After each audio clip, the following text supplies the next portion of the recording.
Okay, let's talk about powers and exponents. And you absolutely need to know this stuff in order to pass algebra. Okay, you're going to be working with a lot of expressions that involve powers and exponents. And to manage those particular problems, you need to know the rules and properties of powers and exponents. And that's what we're going to quickly cover in this video. So we have this rule. Okay, of course, I'm going to write the rest of the rule here.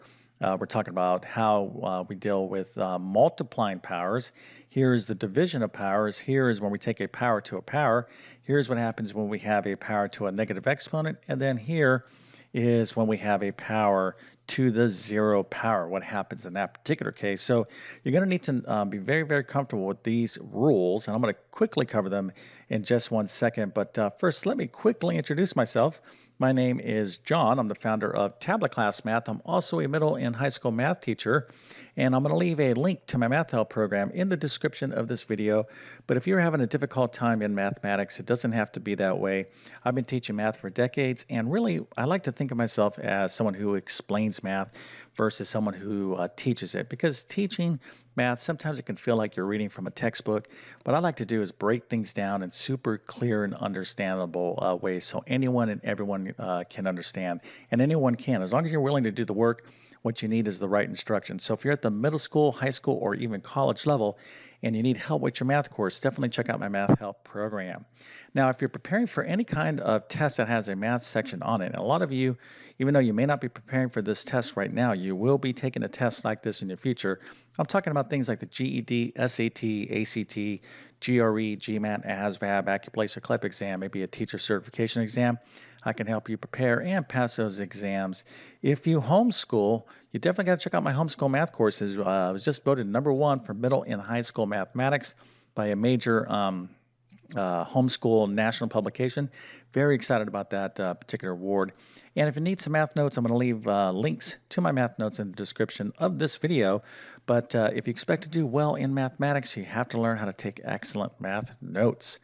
Okay, so let me ask you, what is the rule? Actually, put in, if you know the answers to any of these particular rules, don't, I mean, that's kind of quite a bit for me to ask you to put all these rules into the comment section. But if you know a couple of, in other words, right here, this particular rule, something to the zero power is equal to what? Okay, if you know that answer, put that into the comment section.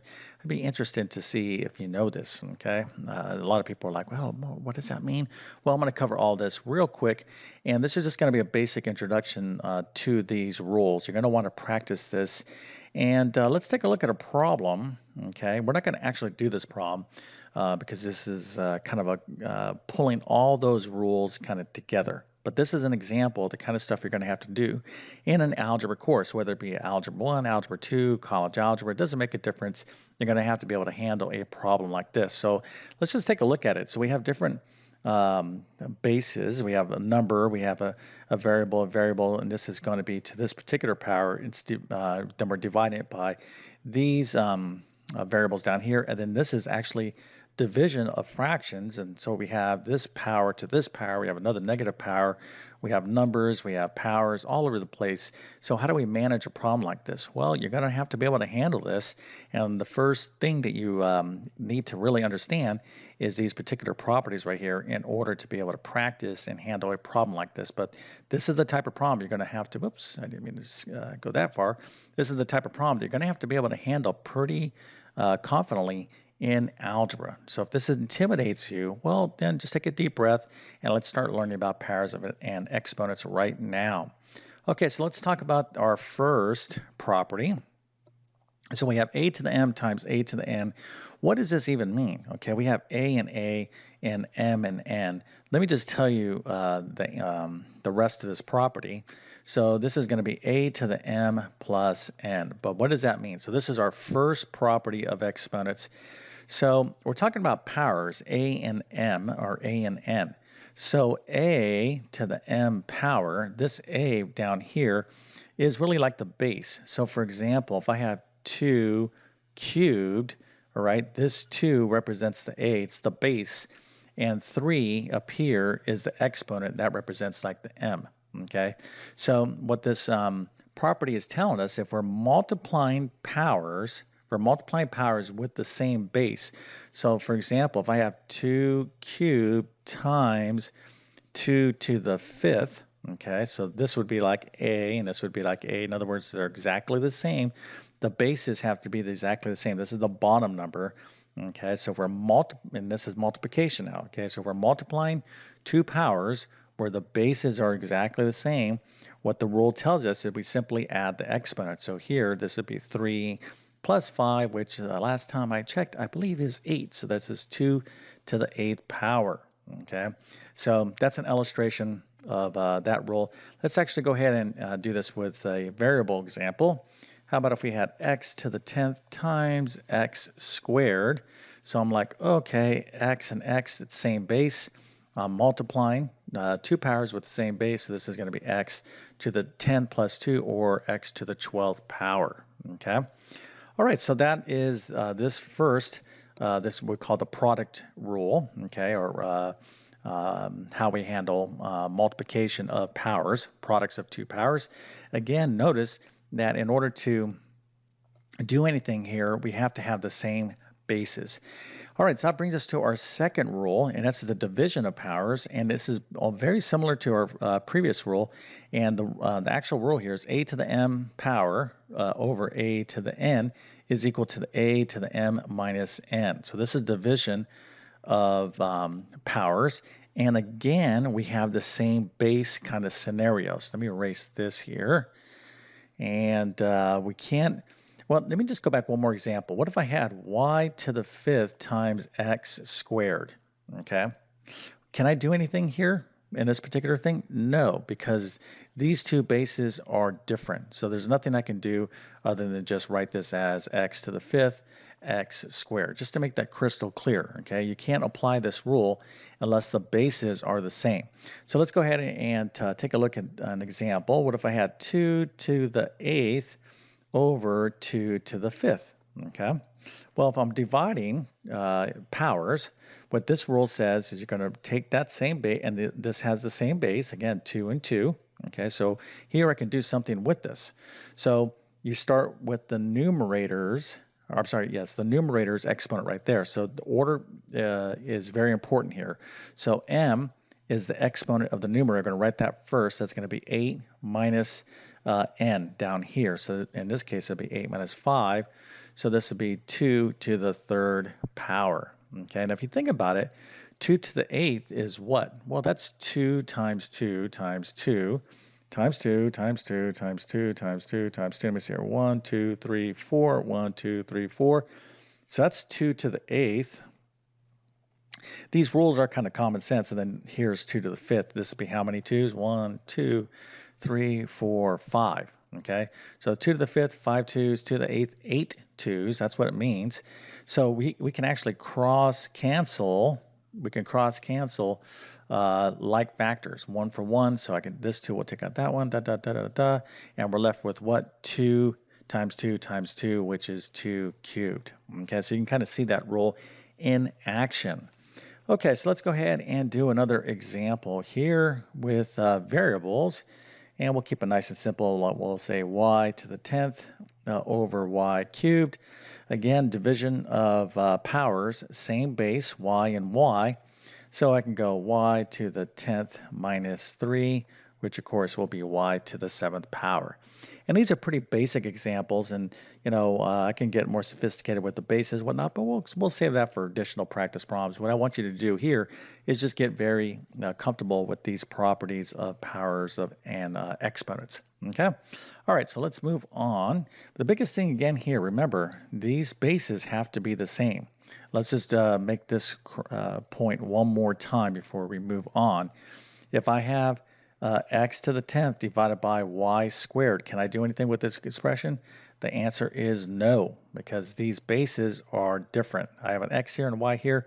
They're not the same. So I just pretty much effectively, just leave it like this.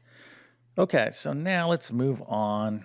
And here we have a to the m to the n. So this is kind of like a power to a power. So let's write the rule. A to the m to the n power is simply a to the m times n. Okay, so this is another rule you need to know. So let's see this. This is 2 cubed to the fourth power. So what does that mean? Well, we're going to just take that 3 times 4, that's 12.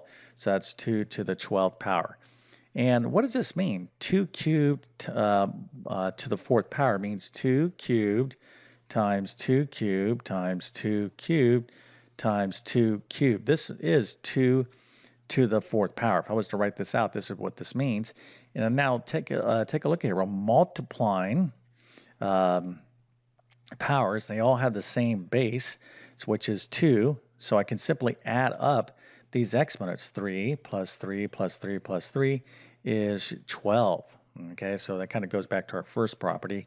But that's what this particular rule is. When we're taking a power to a power, we simply just distribute those exponents. Don't add them. Okay, I've been doing this for decades, and a lot of students they'll see something like this, and I've seen this a million times. 2 to the fourth, the student will just be going fast, and they'll go, oh, that's 2 to the seventh. Okay, no, it's multiplication. All right, let's go ahead and do one more problem. How about y? That's a terrible y. How about y squared to the fifth power? So what do? Just simply multiply. So this would be y to the 10th power. Okay, so power to a power.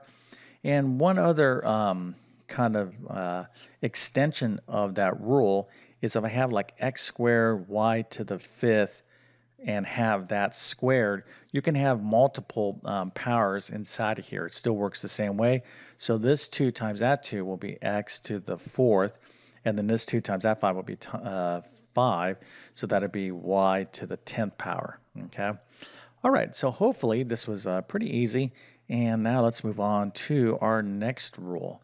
Now this next rule here tends to confuse a lot of students.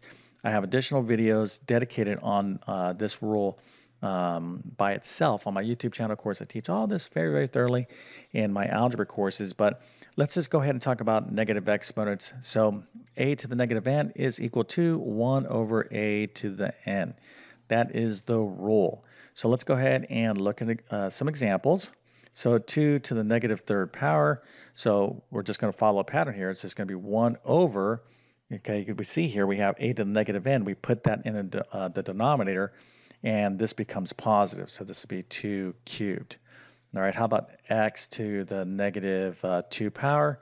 It's simply going to be 1 over x squared.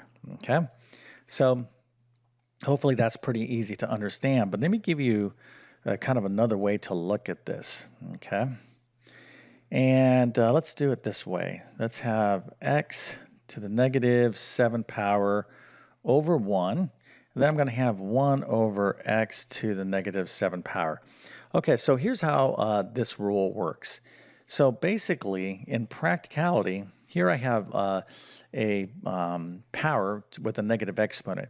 I can rewrite this by putting this in the numerator. I could basically take this whole power and put it down in in the denominator. But when I do that, whatever the sign is, in this case it's negative, when I put it to the opposite side of the fraction bar where it's currently at, okay, the sign of that exponent will change. It'll be the opposite. So right now it's negative. So when I do this, I could put this down in the denominator, and instead of being negative, it will go positive. Okay, so just remember it's going to be the reverse. So if it's negative up here, it'll be positive down here. So I can just simply have, it's my choice. I can have x to the negative 7, which x to the negative 7, I could just write it like that. If I want to think of it as a fraction, I put it over 1. But I'm like, you know what, I want to put this down in the denominator. No problem, put it down in the denominator, but then you have to change the sign. So let's make this point one more time here. If I have 1 over x to the negative 7th, I'm like, you know what, I want to move it up to the numerator. Not a problem, move it up to the numerator, but when you do that, whatever the sign is, make it the opposite sign. So this is going to be x to the 7th over 1, okay? So very, very critical rule for you to understand. I mean, this is the rule of negative exponents, but in practical use, when you're solving problems, you're really going to want to think of it this way. So again, check out my videos on negative exponents I believe they're in my algebra playlist on my YouTube channel, or of course in one of my algebra courses. Okay, so this rule here seems to give students some confusion, but it's a very, very important rule. Okay, so let's finish up with a to the 0 power. And I asked you this question in the beginning of this video. So anything to 0 power is, okay, equal to 1. Okay, and hopefully you got that right. If you did get this right, let me give you a little happy face and a few little A pluses and stars. I love stars when I was in first and second grade, but nice job. Okay, so anything to the 0 power is equal to 1. Super easy rule. So if I was trying to trick you, if I was saying, let's see, if I was like x minus z, something like that to the 0 power, and you'd be, looking at that thinking, what is that? Well, no, this whole thing to 0 power doesn't make a difference.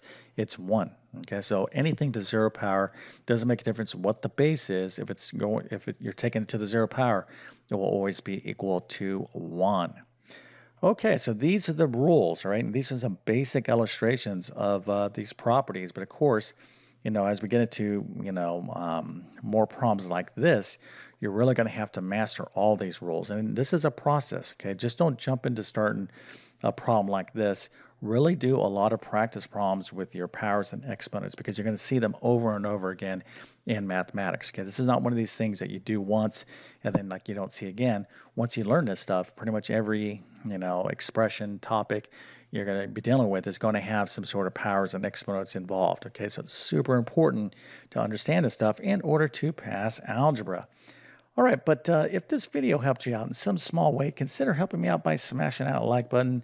And while you're at it, go ahead and subscribe to my YouTube channel. I've been on YouTube for 10 plus years, have over 1,000 plus videos, basic math to advanced math like calculus and everything in between.